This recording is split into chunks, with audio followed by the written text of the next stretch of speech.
Հայաստանում ամեն օր ավտովթարի հետևանքով միջինում մահանում է 1 մարդ, 16-ը մարմնական տարբեր աստիճանի վնասվածքներ ստանում։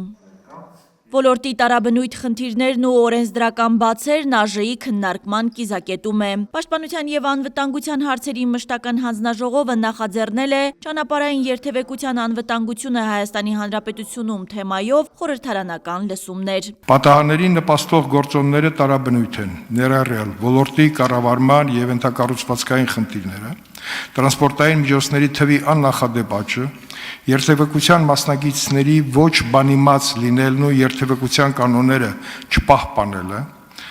հանրակրթության ոլորտում առկա բացերը, երթևեկության մասնագետների գիտակցության բարձրացման և քաղաքացիական պատասխանատվության խթանման ուղղությամբ ոչ բավարար աշխատանքները և շատ այլ գործոններ։ Պաշտպանության և անվտանգության հարցերի մշտական հանձնաժողովի նախագահի տեղակալ Արմեն Խաչատրյանը գրանցված ճանապարհատրանսպորտային պատահարների վերջին ժամանակաշրջանի վիճակագրությունն է ներկայացնում։ 2024 թվականին տեղի ունեցել զոհերով կամ վիրավորներով 4314 ճանապարհատրանսպորտային պատահար, որի հետևանքով զոհվել է 333 մարդ, վիրավորվել 6116։ Մենք այս վիճակագրությանը դեռ կանդրադառնանք, իսկ միայն 25 թվականի հունվար, փետրվար, մարտ ամիսներին արձանագրվել է 988 զոհերով կամ վիրավորներով ճանապարհատրանսպորտային պատահար, արդյունքում 60 զոհ և 1391 վիրավոր։ Պատգամավորը ճանապարհային երթևեկության անվտանգության ոլորտում ռազմավարության և միասնական կառավարման կարիք է տեսնում։ Արմեն Խաչատրյանի դիտարկմամբ տարածքային կառավարման և ենթակառուցվածքների նախարարությունն առանձին է իրականացնում քաղաքականություն, ներքին գործերի նախարարությունն առանձին, ՏԻՄ-երն էլ իրենց հերթին առանձին։ Արդյունքում չկա միասնական մոտեցում, իսկ նման կարևոր հարցում պետությունը պետք է ունենա կենտրոնացված և համակարգված քաղաքականություն։ Ռազմավարությունը պետք է պատասխանի նաև այն հարցին, թե որ մարմինն է պատասխանատու պետական քաղաքականության ողջ ծավալի համար։ Անհրաժեշտության դեպքում պետք է քննարկել նաև վերգերատեսչական մարմնի ստեղծման հարցը, որը կհամակարգի բոլոր մարմինների աշխատանքը և իրագործի միասնական քաղաքականություն այս ոլորտում։ Հիմնական զեկույցով հանդես եկավ նաև տարածքային կառավարման և ենթակառուցվածքների փոխնախարար Քրիստինե Ղալեչյանը, որից հետո պատգամավորը պատասխանեց հարցերի։ Դուք ներկայացնում եք մի կառավարություն, որի գործողությունների հետևանքով թշնամուն է հանձնվել հարյուրավոր կիլոմետրերով ճանապարհներ։ Քիչ առաջ դուք վիճակագրություն եք ներկայացնում, թե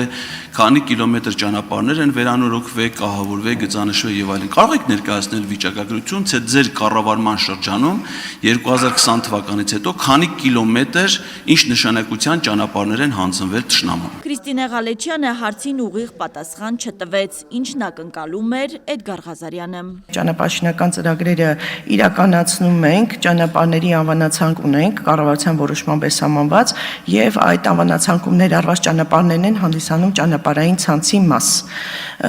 Մենք ծրագրերը իրականացնում ենք հենց այդ ճանապարհների հետ կապված վերականգնման հիմնանորոգման աշխատանքները կատարելուց ուրիշ մեկնաբանություն ես չունեմ։ Նախկին բռնցքամարտիկ Արմեն Խալոյանն էլ վստահ է, մեր երկրում խնդիրներն այնքան ժամանակ չեն վերանա, քանի դեռ ոստիկանությունը կոռումպացված է։ Մինչ օրս չեն դատվել այն կաշառակերները, որ վարորդական իրավունքներ են վաճառել, ուրեմն վարորդների գիտելիքների չիմացության հետ կապված,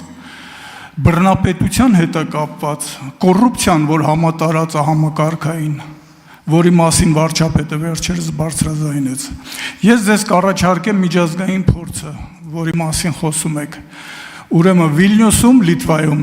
այդ հարցի լուծումը տվեցին այսպես. մինչև 6 ամիս ժամկետով երթևեկության ճանապարհի վրա ով իր մեքենան բերեք գցել էր ձև անտերու դուս 6 ամիս այդտեղ նույն տեղը գտնվելու ուրեմն պարագայում դա պետականացվում էր, առգրավում էր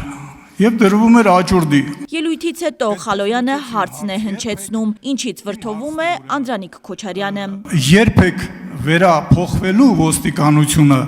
եւ գիտելիքներ ձեռք բերելու, որովհետեւ տգիտություն է տիրում ոստիկանությունում։ Ես չունեմ մեքենա, վարորդական իրավունք, երբևէ ես չեմ մեքենա վարել, բայց ինձ վրա վարչական ակտ են կազմել, որ ես խախտել եմ Այո, ես խախտել եմ Չէ, մի վարորդական խախտեք։ Դուք այնպիսի բաներ եք ասում, որը պատասխանատվությունից զուրկ կա։